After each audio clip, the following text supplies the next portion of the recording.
ஒரே ஒரு பலம் இருக்கு. என்ன பலம்? 6ஆம் இடத்தில் கடந்த ஓராண்டுகளாக சஞ்சரித்துக் கொண்டிருக்கின்ற ராகு பகவான்.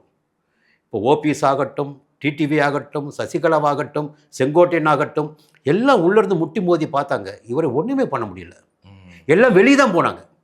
வேற கட்சி தான் போனாங்க. இந்த கட்சிக்குள் இவரை எதிர்த்து நிற்க முடியவில்லை.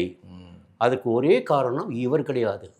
6ஆம் இடத்தில் சஞ்சரித்துக் கொண்டிருக்கின்ற ராகு நவம்பர் மாதம் 13ஆம் தேதி ராகு கேது பெயர்ச்சி.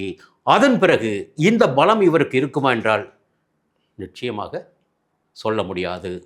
ஒரு கேள்விக்குறிதான். சரி, இன்னொரு எதிர்காலத்தை பற்றி ஒரு விஷயம் ஒன்று இருக்குது. இப்போ 7ஆம் இடத்து சனி, இப்போ குரு பார்த்துட்டு இருக்காரு 7ஆம் இடத்து சனியை.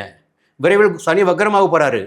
2028ஆம் ஆண்டு ஏப்ரல் மாதம் சனி 8ஆம் இடத்துக்கு போகிறார், அஷ்டம சனியாக. அப்போது இதைவிட நெருக்கடிகளும் பின்னடைவும் மிக அதிகபட்சமாகவே எடப்பாடியாருக்கு இருக்கும். கட்சி உட்படையா? எல்லாவற்றிலுமே ஓப்பனாக சொல்கிறீங்க? ஆமாம், எல்லாவற்றிலுமே. சரி, செல்வாக்கு, அந்தஸ்து, புரியுதுங்களா?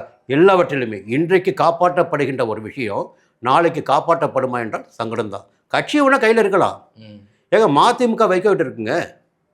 சீமாங்கிட்ட ஒரு கட்சி இருக்குல்ல, அந்த மாதிரி தான். தமிழர் வாழ்வுரிமை கட்சி இருக்குல்ல, வெளிப்புறங்கிட்ட. யாருக்கிட்ட கட்சி இல்லை.